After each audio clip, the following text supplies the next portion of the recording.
Good morning. Day 55, 5:30 in the morning, and I'm getting started on trail. It's very brown here. Sun's gonna come up soon. I'm gonna go up into a canyon, so hopefully it'll be a little longer before I get blasted with the heat and the sun. It's gonna be a good day.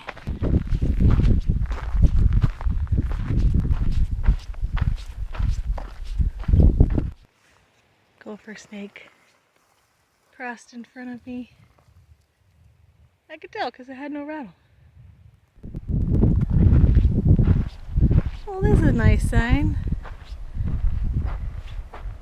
With every step, I'm getting closer to Canada.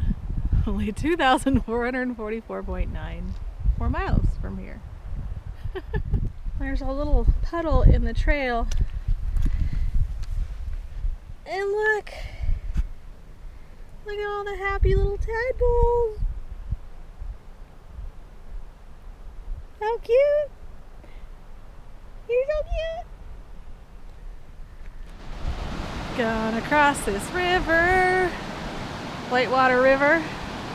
I'm gonna put the camera on a baggie, so in case I fall, it doesn't get wet.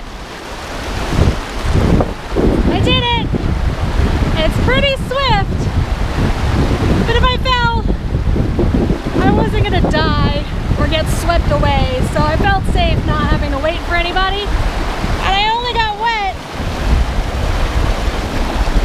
up to my mid-thighs. Done hiking for the day, 12.5 miles, 12.5 hours, and I hiked 16.6 miles, so that's a lot faster than I have been doing, so feel good to be back at that 15-16 mile a day pace. Here's my campsite along Mission Creek, which is flowing down below. Good night.